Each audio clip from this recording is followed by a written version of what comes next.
Olá, meus amores, meus seguidores, mais um no Paladar. Na nossa cozinha hoje vamos de novo aí com o quadro Clariju. Essa fábrica de forminhas e embalagem pilotada por Nídia de Paula, que tem como propósito resgatar vidas. Teremos deliciosas receitas com esta confeiteira aí, Mari Rezende. Roque Lázaro trazendo seu quadro cultural aqui pra gente. Gente, recebendo um cantor maravilhoso com essa voz aí toda nossa, muito baiana. Teremos também o quadro com Jutânio Pereira, Mentalidade de Sucesso. Nossa, vamos aprender aí o sucesso e aí quebrar nossas barreiras, nossos medos, enfrentar os nossos fantasmas com as dicas de Jutânio Pereira. E mais, daí teremos o Espaço da Mulher. Exatamente esse quadro aí com toda a força, toda a garra, trazendo histórias de superação, de força e de espelho com a apresentadora Carla Tatiane. Tá no sabor, tá na escolha, tá no ar. Roda essa vinheta aí, que eu estou te esperando aqui no Paladar.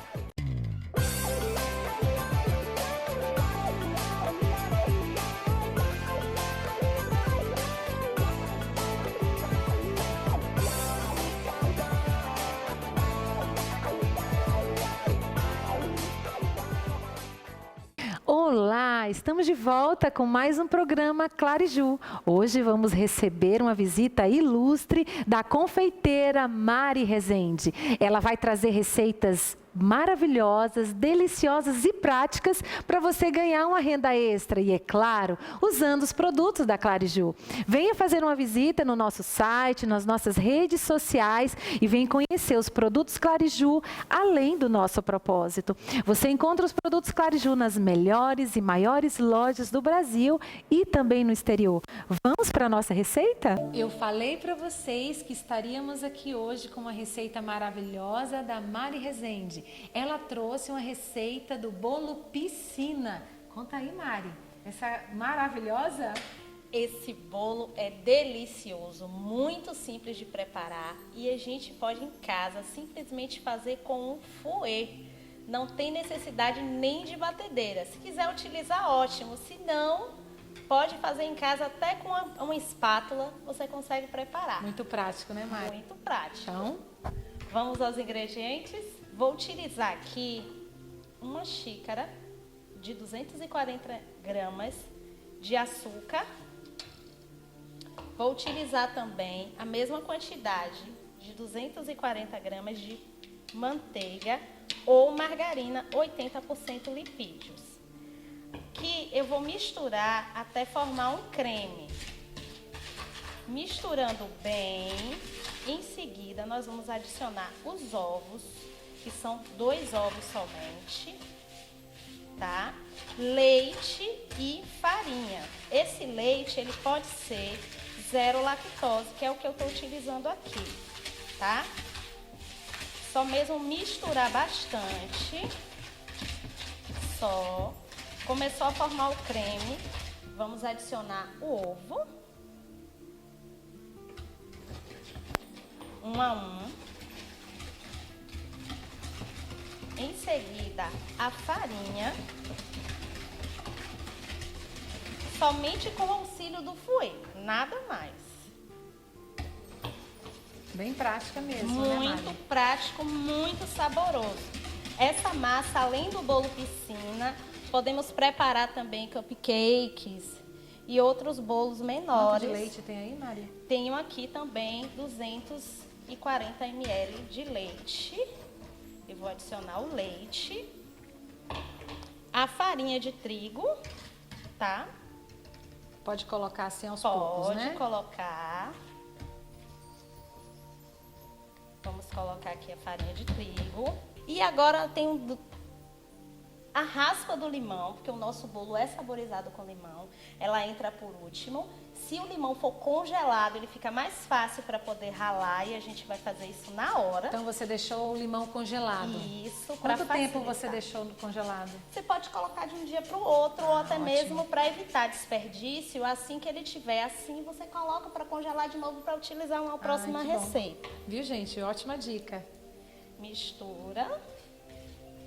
E vamos finalizar com o fermento. Quanto tá? de fermento? O fermento a gente vai colocar a medida da tampinha, tá? Aqui nós já temos a nossa massa pronta e mais uma dica, principalmente para o bolo piscina. Eu misturei aqui um pouco de margarina e farinha, formando uma pastinha.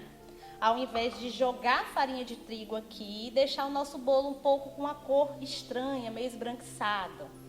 E aqui, ó, eu vou passar bastante nessa região aqui, que é onde vai formar a piscina do bolo. Gostei muito dessa dica, Tá? tá, Mari?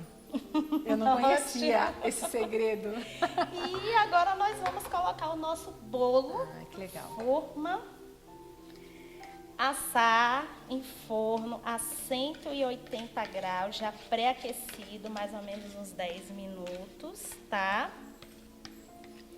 Uma dica importantíssima, nós colocamos ar nessa massa através do foil da batedeira e a gente nunca faz isso, e sim isso aqui, ó.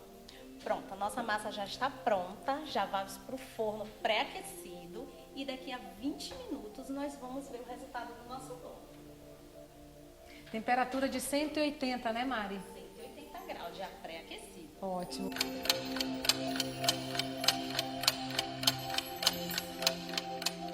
O bolo já saiu do forno, já está aqui. E agora, Mari, qual o próximo passo? Vamos fazer a nossa cobertura e recheio do nosso bolo piscininha. Vamos lá? É bem simples. Vamos colocar uma embalagem de leite condensado, uma embalagem de creme de leite, não é necessário manteiga ou margarina, porque a gente já vai utilizar a gordura do próprio creme de leite. Legal. Isso é menos um custo, né, Mari? Exatamente. E vamos também utilizar uma pasta saborizante, o sabor baunilha, que vai combinar muito bem com o nosso Com bolo de limão, né? Isso. Se eu não tiver essa pasta saborizante, o que eu posso fazer? Pode fazer com chocolate, pode fazer com raspas de limão, raspas de laranja, tá? Ô Mari, quanto mais ou menos para uma pessoa fazer esse bolo em casa e revender? Qual é o custo disso? Olha, o custo desse bolo aqui, que ele tem uma dimensão de 14 centímetros, uma forminha de 14 centímetros, ele está na base de custo de 20 a 22 reais. Já com média, recheio? Já com recheio. E você, a confeiteira, consegue vender esse bolo por quanto? 40 a 45 reais, dependendo da sua região. Com os produtos da Clariju, aí o seu bolo vai aumentar mais ainda, o seu faturamento vai aumentar mais ainda, porque são lindos produtos, tá? São uma diversidade imensa, são produtos maravilhosos, de fácil aquisição e que você vai garantir uma beleza extraordinária nos seus produtos. Não só os bolos, os doces, você vai fazer a sua festa maravilhosa com os produtos da Clariju. É isso aí. Mari, eu tô vendo aí que tá quase ficando pronto. O recheio tá ficando, já tô sentindo aqui o cheiro maravilhoso. Enquanto isso, vamos conhecer o propósito da Clariju. Há 8 anos, em 2013, eu exercia a medicina de forma integral. E em um momento, um dia, durante uma tarde de 2013, eu vi uma reportagem de crianças que eram vendidas no mercado humano, lá no Nepal, cortavam os braços, as pernas, a arcada dentária, as pregas vocais e eram vendidas como bonecas sexuais. E aquilo me impactou tanto. E eu fui para o meu quarto chorar. Eu me ajoelhei e chorei, porque eu tenho 2 filhas. Na época tinham 5 anos, 3 anos. E eu ouvi uma voz: você só vai chorar? E eu sabia que era a voz de Deus. E eu falei para papai: papai, o que eu devo fazer? Porque se for só pela medicina, eu não tenho muito o que fazer. E naquela semana surgiu a Clariju, que é a junção dos nomes Clara e Júlia, que são as minhas heranças, né? E esse é o propósito. Eu não tinha intenção nenhuma de fazer uma fábrica. Então, naquele dia, eu decidi transformar o escritório da minha casa em uma produção de caixinhas e forminhas, e eu levei para uma loja lá em Feira de Santana. E eles compraram a produção inteira. E naquele dia eu vi que aquela sala, aquele escritório estava muito pequeno. Então nós fomos para uma casa de 80 metros, depois nós fomos para um galpão de 300, depois nós fomos para um galpão de 700 metros quadrados e há 15 dias nós tomamos posse de 20 mil metros quadrados para a gente construir o nosso polo fabril. E as crianças, como é que está o propósito? Nós resgatamos hoje, ajudamos ministérios que resgatam crianças no Nepal, na Tailândia, Camboja, e nós ajudamos ministérios, projetos missionários na África. É sobre isso a Clariju. Agora que nós conhecemos o propósito da Clariju, parabéns, Nídia, pela essa iniciativa. Vamos concluir o nosso recheio e cobertura do nosso bolo piscina. Aqui já está no ponto correto, tá? Que é conhecido como ponto de bloco. E eu vou adicionar a pasta saborizante no sabor baunilha. Ela pode ser em qualquer sabor, tá? Deseje na quantidade que desejar. E aqui eu vou colocar aqui, ó, o nosso bolo. Uau. E hoje Nídia vai me ajudar a decorar com essas folhagens que a Clariju tem. Essas folhagens que a Nídia vai apresentar pra gente aqui. Gente, a Mari escolheu umas folhagens maravilhosas. Olha, não é porque eu sou Clariju, não, porque eu amo todos os produtos da Clariju. Né? E nós não temos, você pode visitar no site, nós não temos só folhagem, nós temos forminhas, espátulas de bolo, uma infinidade de produtos para festa e para confeitaria. E eu vou utilizar também a minha espátula número 5 da Clariju. Para que eu vou utilizar essa espátula? Justamente porque eu preciso fazer uma decoração aqui, nessa parte superior do meu bolo. Ele precisa estar bonito, elegante, como a Clariju. Uau! Ó. Nossa, ficou incrível, hein? Incrível. No site da Clariju, além dessa espátula, tem muitas outras, tem uma infinidade de espátulas, são coisas encantadoras. E vamos à nossa decoração. Lembrando, Nídia, que ele é feito com corante. Não, a gente é feito com papel e a tinta, ela é a base de água, então ela pode estar em contato com o alimento.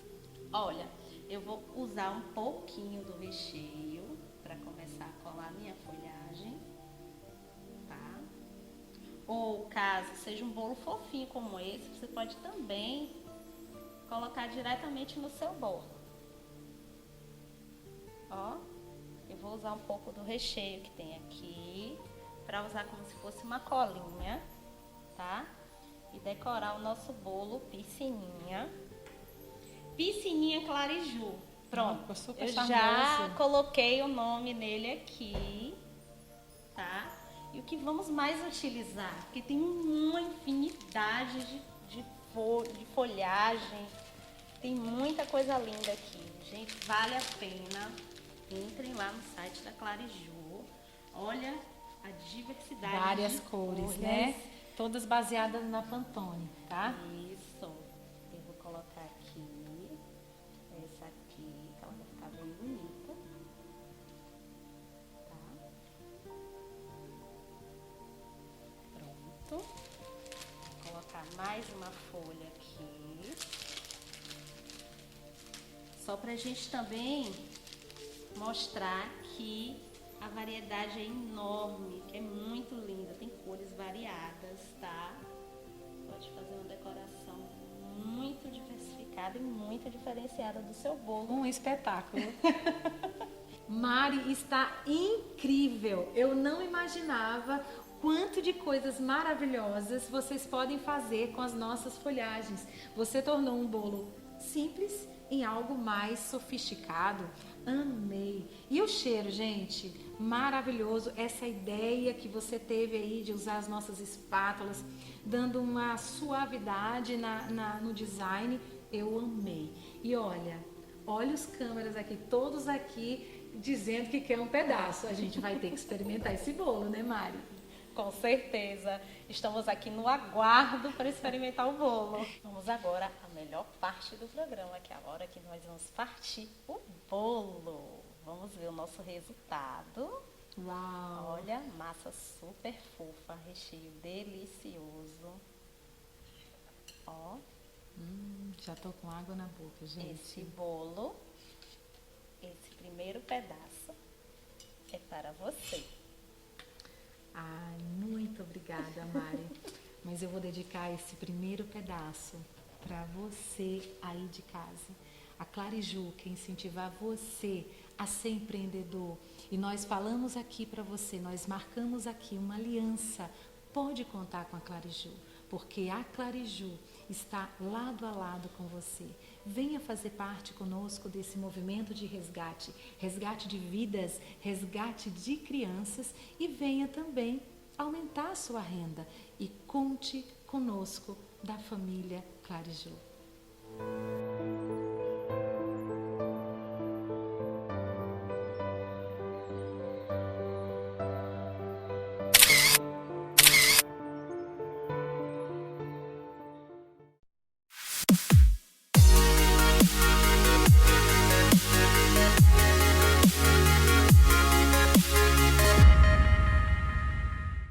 Olá pessoal, mais uma vez aqui no programa No Paladar de Rita Brandão com o meu quadro Mentalidade de Sucesso.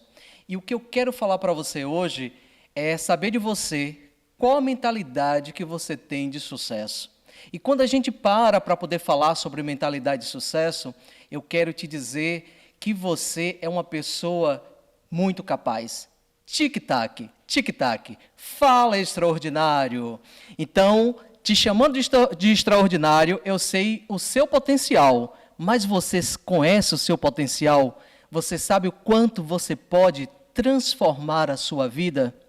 Enquanto isso, eu quero te contar uma história. E dentro dessa história, você vai me dizer o quanto você se identifica, ou quanto você conhece alguém que esteja passando por isso ou já passou por essa situação.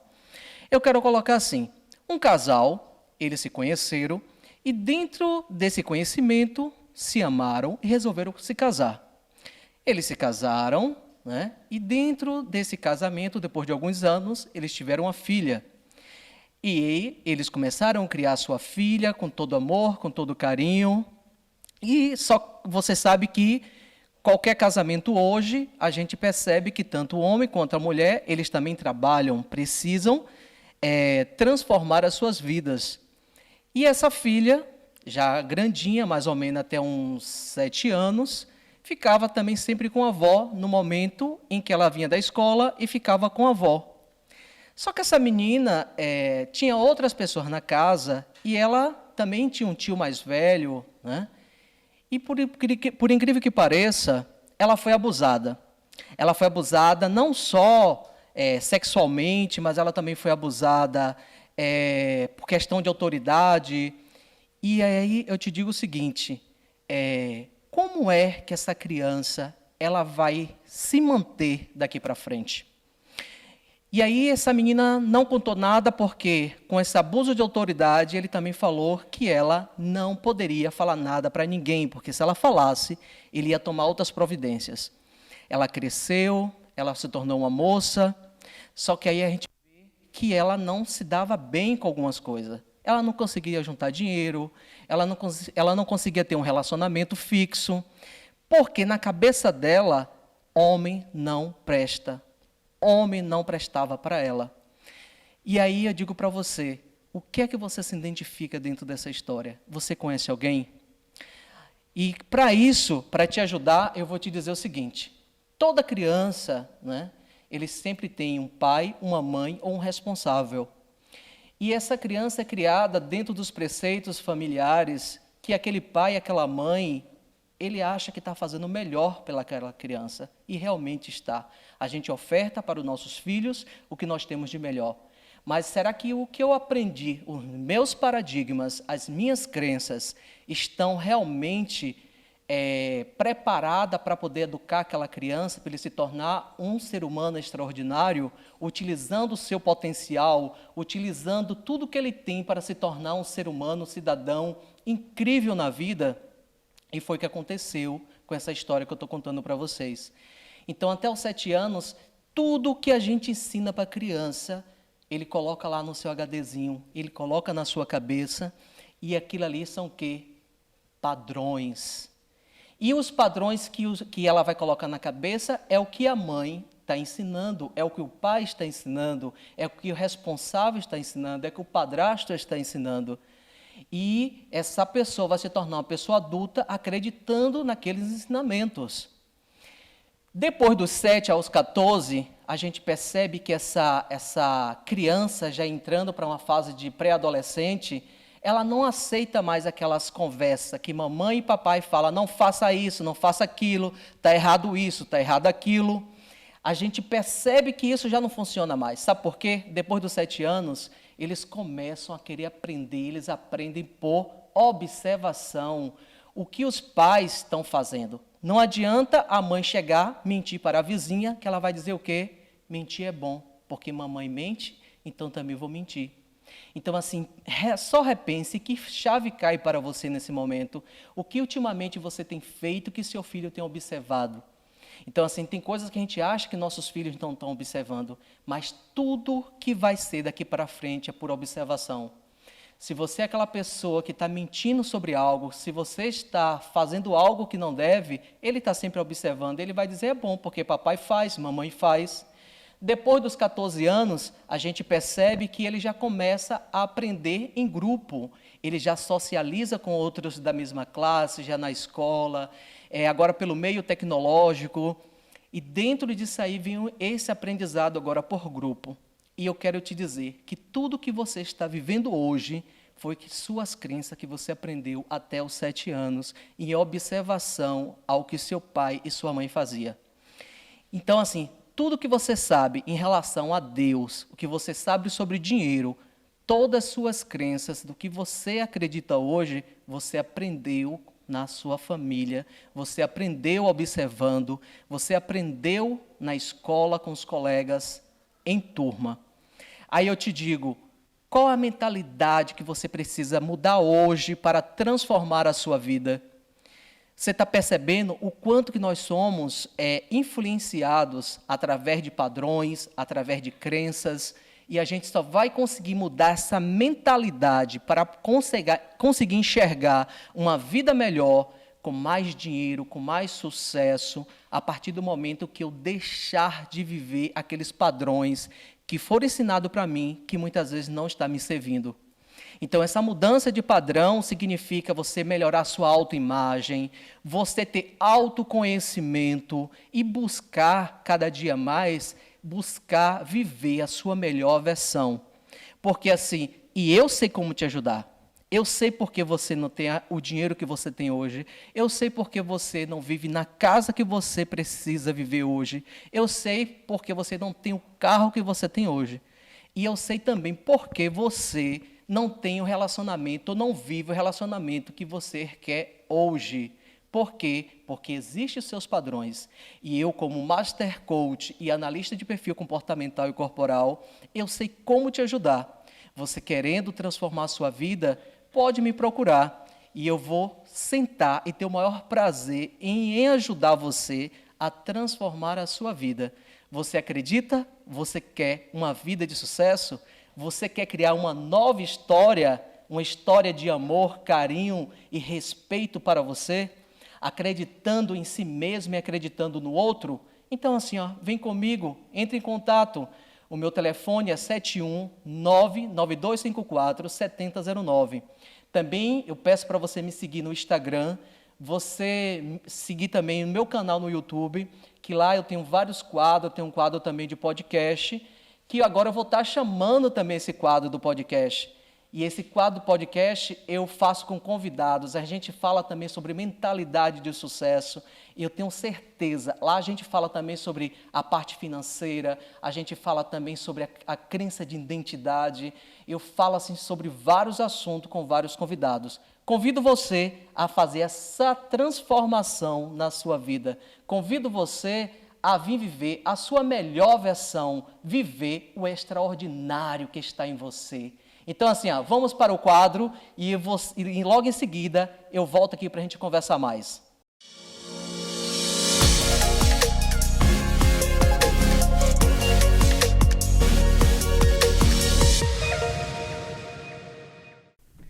Olá, pessoal, mais uma vez aqui com o podcast JP Podcast, com uma convidada incrível que eu tenho certeza que vai, a brilhantar esse podcast. E a pessoa que eu estou convidando hoje, é uma amiga sensacional, uma profissional incrível.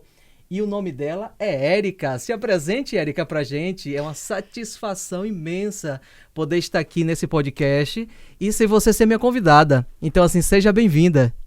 Eu que agradeço, Jordânia. Que honra estar aqui com você, poder compartilhar um pouco do meu conhecimento.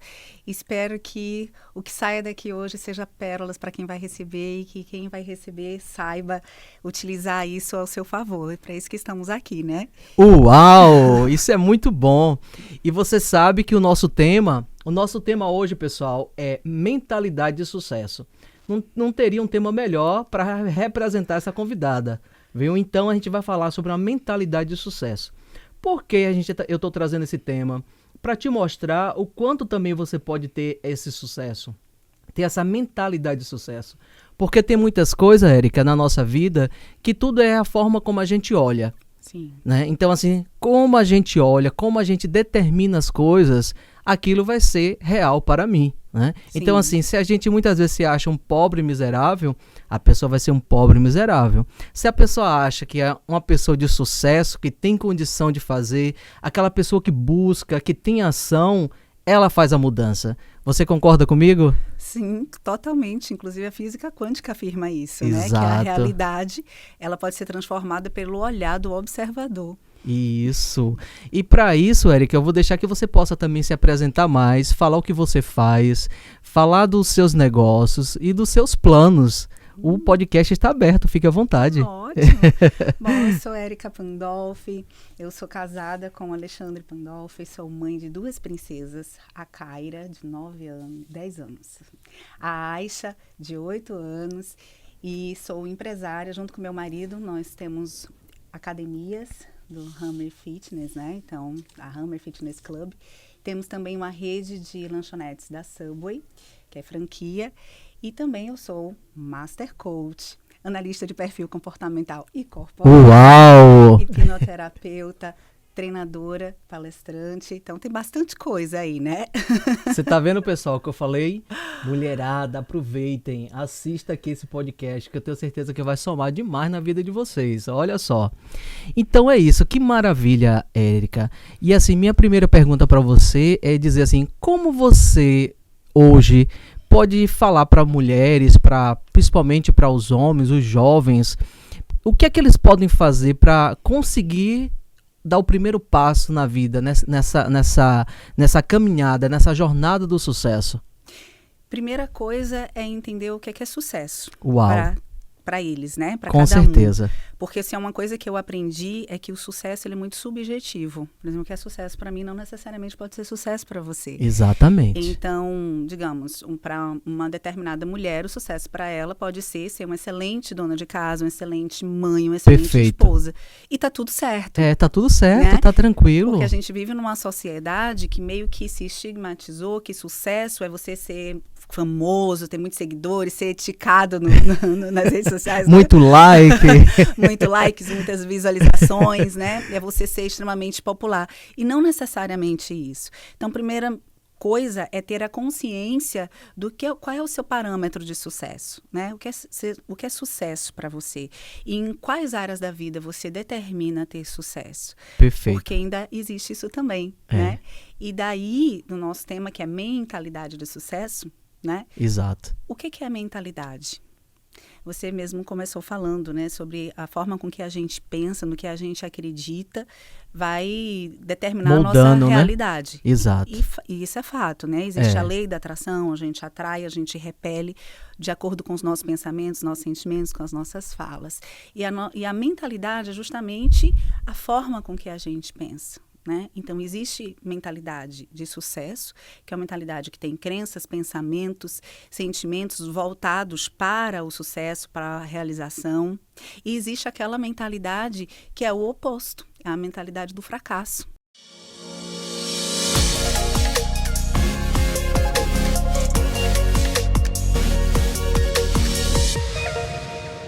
Gostaram do quadro que eu apresentei para vocês, o JP Podcast, com uma convidada tão especial falando sobre um assunto que eu tenho certeza que te ajudou. Então, assim, assista os próximos, eu tenho certeza que vai te ajudar muito mais. Compartilhe com os amigos e um forte abraço.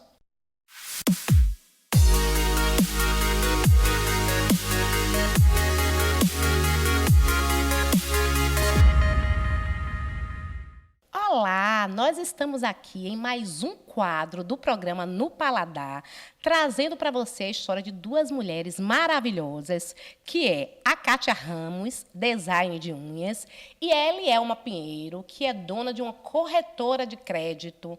Histórias que vai certamente trazer lições para você que está aí, que tem a sua dificuldade, que tem os seus desafios do dia a dia, mas que, inspirados pela história de vida delas, pode perceber o quanto você pode sair do seu lugar e conseguir alcançar o seu sucesso.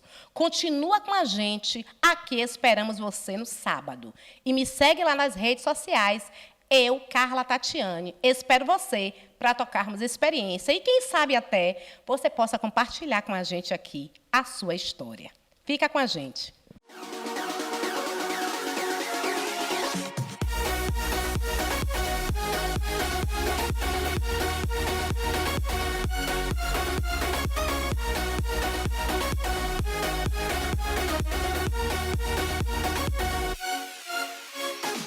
E aí, vamos iniciar agora com a Kátia Ramos. Kátia, fala aqui para mim. Qual a sua cidade natal? Eu sou de Barra de Guabiraba, uma cidade interior de Pernambuco. Eu acredito que deve ser uma cidade pequena, sem muitos recursos, né? Kátia, fala para mim, como foi viver em Guabiraba? É uma cidade muito pequena, né? Eu e meus irmãos, meu pai teve 13 filhos. Era uma vida muito difícil, de muita pobreza, né? A pobreza batia na nossa porta a todo momento.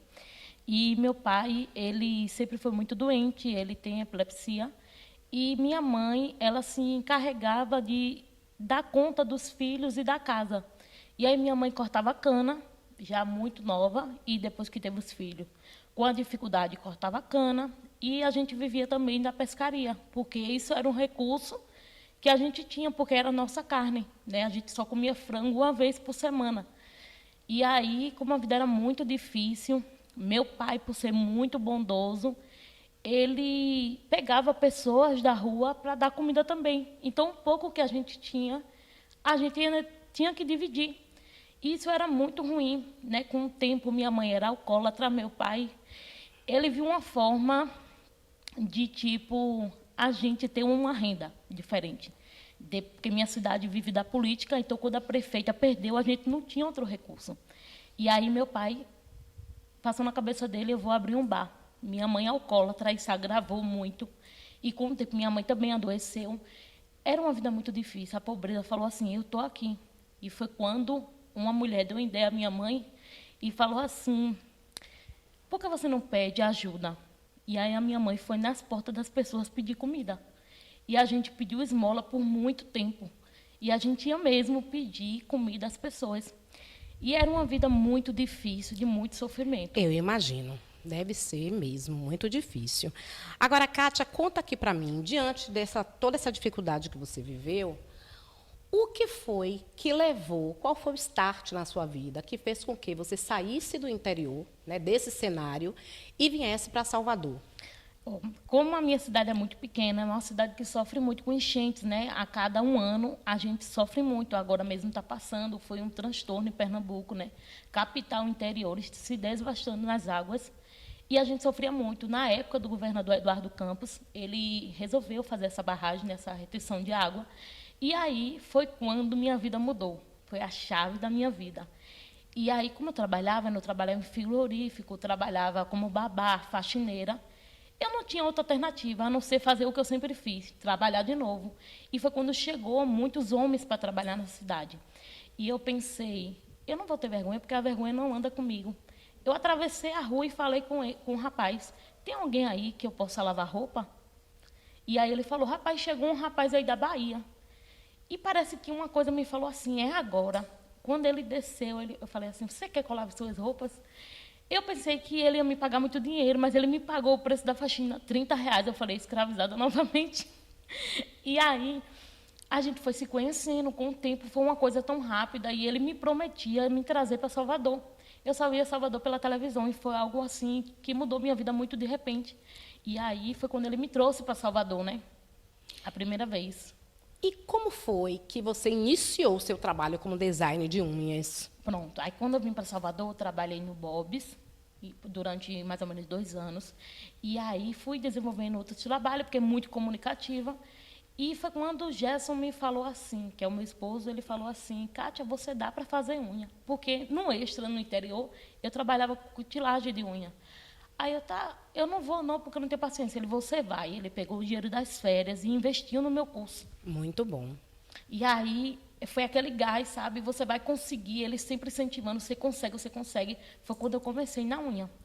E aí, quando eu comecei na unha, ainda trabalhando, né, como carteira assinada, ele falou, vamos começar. Foi quando eu comecei o curso e comecei a treinar. Começou a pandemia, 2 semanas. A gente não tinha onde treinar. Foi um tempo muito difícil, que as pessoas precisaram se isolar, né? Deve ter sido um período, inclusive, que você precisava treinar para ter segurança. Isso, aí eu treinava até de madrugada, ia trabalhar no outro dia, às vezes cochilava, né? Trabalhava com dinheiro e me perdia, mas eu estava focada nas unhas. Eu tinha comigo que se eu desse o meu melhor ali, eu ia conseguir. E foi o que eu fiz. Quando eu comecei, não tinha cliente, né? Na pandemia, as pessoas com medo de ir nas casas. Eu só vi uma forma, eu digo, a rede social vai me ajudar. Foi quando eu entrei na internet.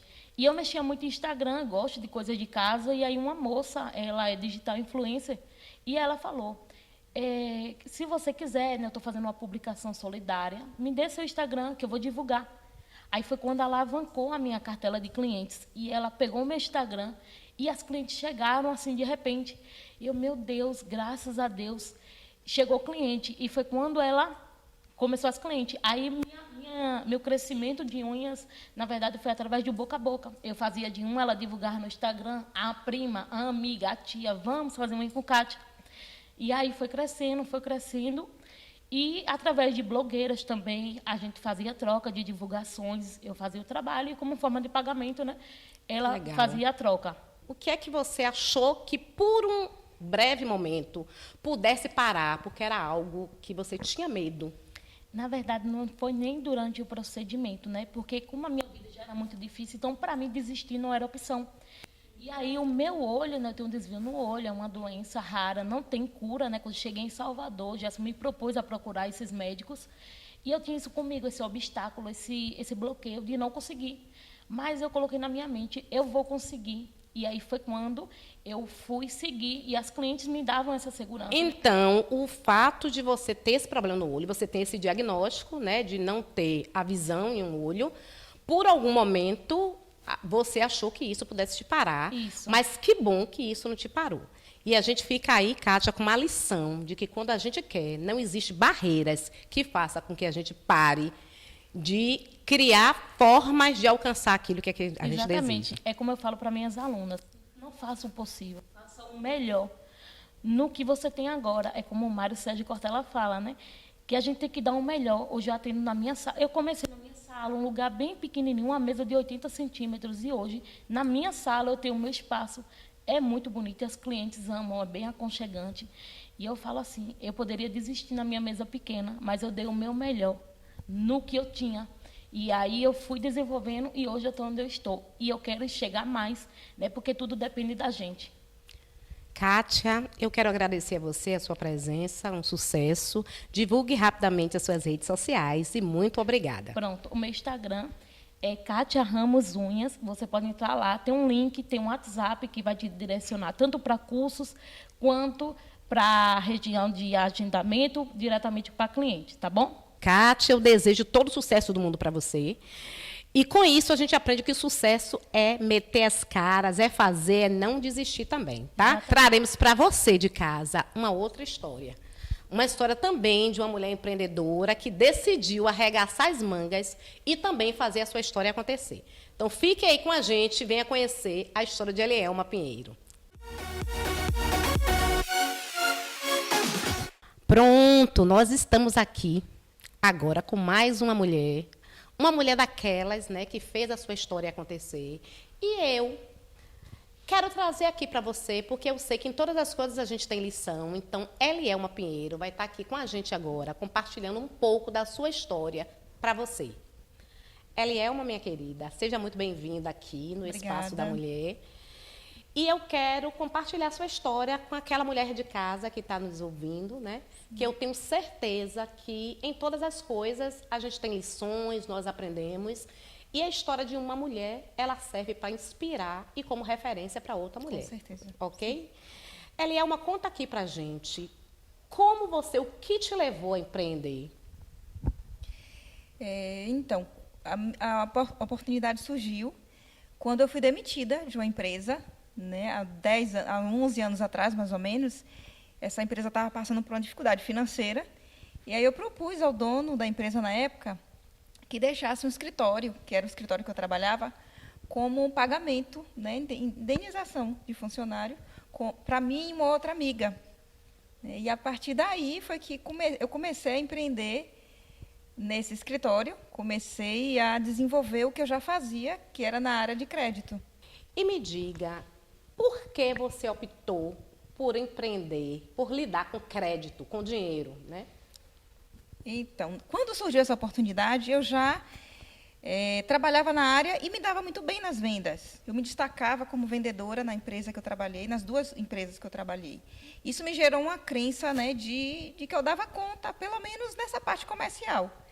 Isso me encorajou a tocar esse desafio.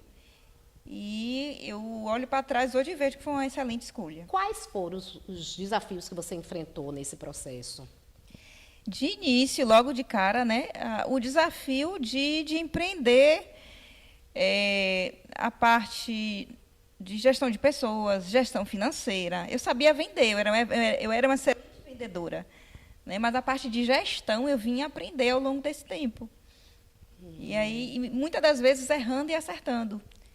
Ou seja, não basta só saber vender, é preciso buscar mais conhecimento para que o negócio dê certo, viu, gente? E qual foi o seu maior desafio, assim, algo que você falou, o que é que você enfrentou nessa caminhada, que talvez fizesse também você desistir ou você parar o seu negócio durante esse tempo da Pinheiro Corretora? Eu tive alguns desafios, né, ao longo desse período, mas um que me marcou muito foi quando eu tentei expandir, há uns 6 anos atrás, eu coloquei um call center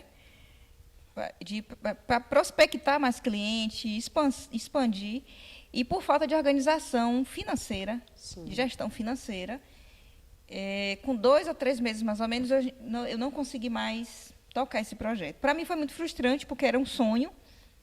Eu imaginei que estava preparada para aquilo, mas não foi, né, como eu pensei. Mas daí também eu tirei grandes lições. Sim, certamente, em todas as coisas, né? E hoje, por quê? Vamos considerar que você tivesse que fazer uma proposta hoje e você entende que a Pinheiro é a melhor corretora do mercado. Por que eu escolheria a Pinheiro para contratar, para obter recursos, para conseguir o meu empréstimo? Fale um pouco aí. Primeiro, pela bagagem que a gente traz, né? O preparo dos funcionários, a humanização, a forma que a gente atende cada cliente, a melhor proposta que a gente está sempre trazendo para os nossos clientes. entendendo primeiro o porquê que aquele cliente está ali precisando daquele auxílio. E a questão, a relação de confiança, né? Eu vendo o que eu confio, o que eu acredito, então a gente consegue passar isso para o nosso cliente e o cliente sempre sai satisfeito, indica, e isso faz com que o nosso negócio dê muito certo. Agora você vai divulgar, né, a rede social da Pinheiro, e eu já quero aproveitar para dizer a você muito obrigada por dividir aqui com a gente a sua experiência. Muito sucesso. Eu que agradeço por esse espaço. E o Instagram da Pinheiro Corretora é @Pinheiro Corretora. Lá a gente já tem no Linktree, já direciona direto para o atendimento, e a gente pode estar atendendo, tirando dúvidas, fazendo orçamento. Obrigada. Muito sucesso para você, Elielma. E você, compre de uma mulher e empreenda. E aí, vamos nos despedindo, encerrando mais um quadro, Espaço da Mulher, o quadro que foi feito para você. E nos vemos na próxima. Uma grande semana. Olá, eu me chamo Roque Lázaro, sou músico e artista visual, e a partir de hoje vocês estarão na minha companhia aqui no programa No Paladar. E o meu primeiro entrevistado será o grande artista visual, cantor e compositor Raimundo Santos Bida.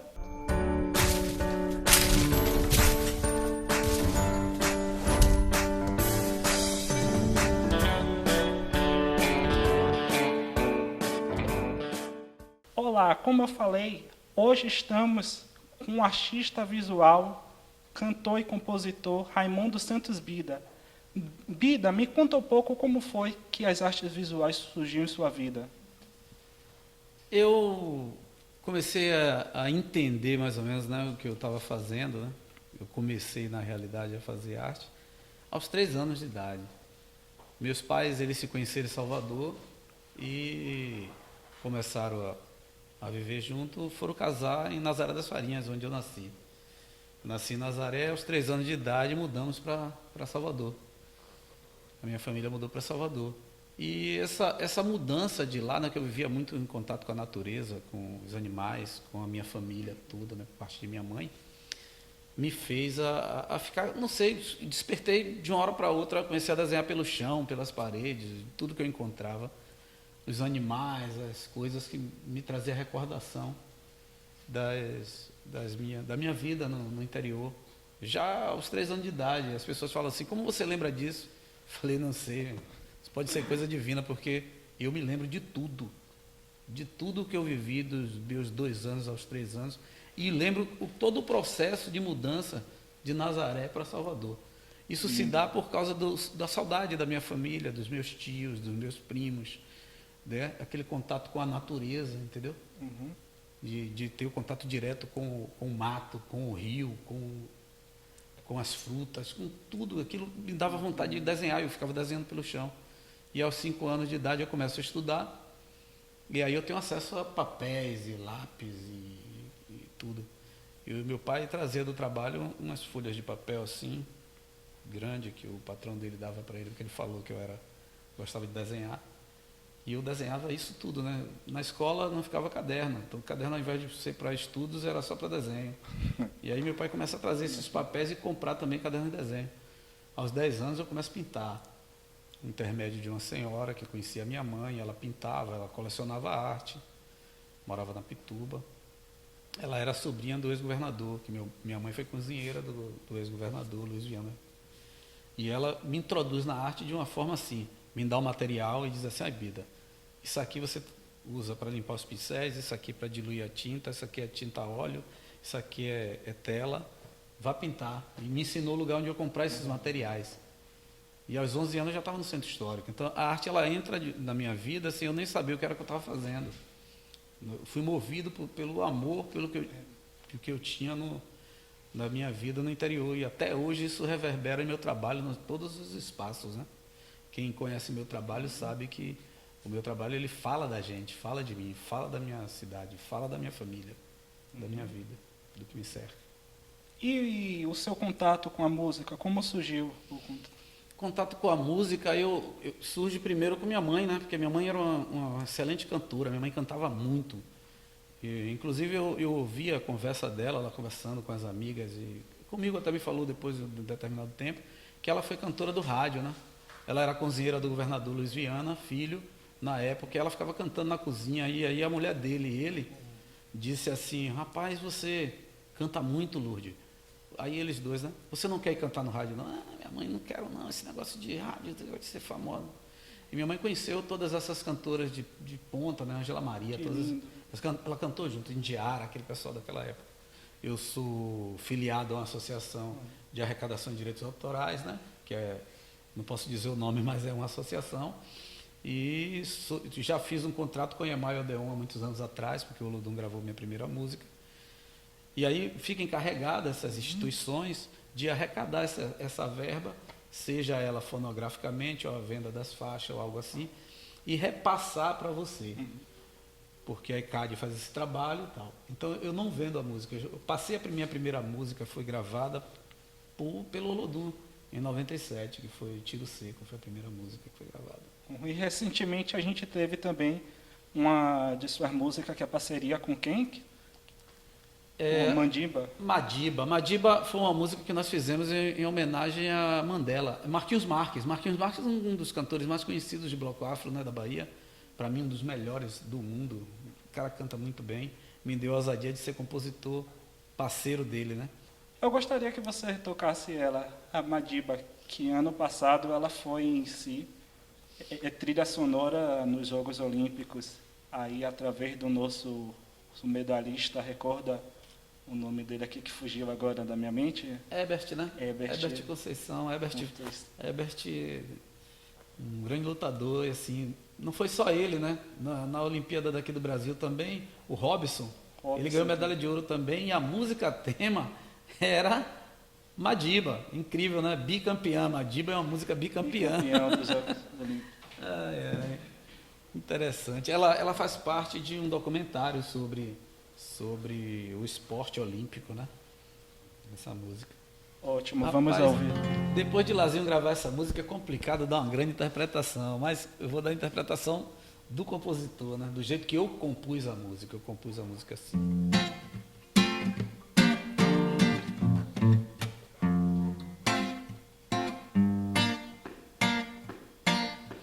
Madiba, yo yo, Madiba, Madiba, Madiba, oh yo yo yo yo yo, Madiba, yo yo, Madiba, Madiba, Madiba, yo yo yo yo yo yo, nobre guerreiro negro de alma leve, nobre guerreiro negro lutador, que os bons ventos calma assim te leve aonde você for. Nobre guerreiro negro de alma leve, nobre guerreiro negro lutador, que os bons ventos calma assim te leve aonde você for. Sua luz divinal nunca se apagará, está acesa em nossos corações. Não vamos deixar ela se apagar. Está acesa em nossos corações. Só basta a gente se manifestar. Madiba, Madiba, yo yo, Madiba, Madiba, Madiba, yo yo yo yo yo yo, Madiba, yo yo, Madiba, Madiba, Madiba, yo yo yo yo yo yo. Muito linda. Ficou maravilhosa com o Olodum, né? Aquela pegada meio reggae, meio samba reggae. Você também está participando agora de duas exposições agora em Salvador, em dois museus diferentes, que é o Palacete das Artes e o MAN. No MAN é a exposição Encruzilhada, que eu conferi, que está maravilhosa, com vários artistas legais. Aí, e a outra, que eu me esqueci o nome, me recorda ela? Do Palacete. Na verdade, é um panorama dos artistas contemporâneos de Salvador, né? Então, muitos artistas bons, por sinal. Também muitos artistas legais também, vários Sim, colegas. sim. Na realidade, são 13 exposições ao mesmo tempo. Eram 6, né? Aí as outras 3 terminaram, não sei como foi que aconteceu isso, mas eu participei de 6 exposições no Brasil simultaneamente, no mesmo período. As outras 3 terminaram, que foram menores, e ficaram essas 3, que é essa do Palacete das Artes, né? Que é panorama contemporâneo da arte da Bahia, com vários artistas participando da coletiva. Estou lá com 4 trabalhos, seriam 5, mas um não expus porque não tinha espaço, de tantos artistas que estavam expondo. O outro é a Encruzilhada, que para mim é uma das exposições mais maravilhosas dos últimos anos, que eu tenho 41 anos de arte, né? Então, nesses 40 anos, acho que foi uma das mais fabulosas exposições que aconteceu no Museu de Arte Moderna da Bahia, no MAN. Ela também me tocou muito. Está acontecendo Encruzilhadas, os maiores artistas afro-brasileiros que já passaram por aqui ou não, que fizeram arte afro-brasileira, e os atuais, os jovens, artistas jovens com trabalhos maravilhosos, artistas já consagrados, vivos e não, né, que já fizeram passagem. E a outra é Subúrbio em 3 Atos, que é uma outra exposição que está acontecendo na parte de baixo, uma ocupação do acervo da Laje, né, que vai até agosto. Vai até agosto, né?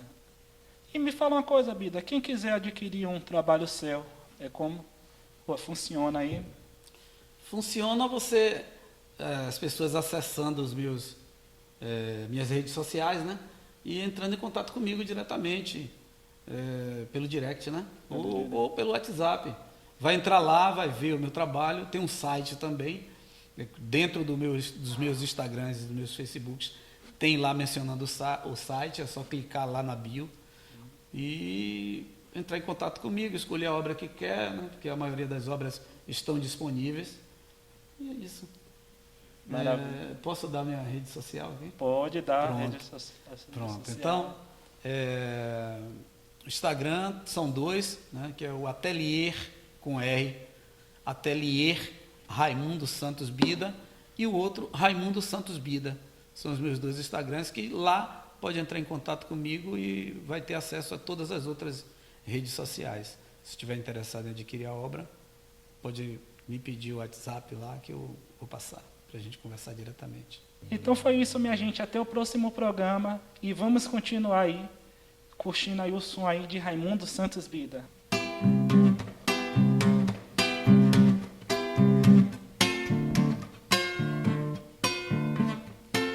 Sem querer descobri você, chama da paixão e do amor.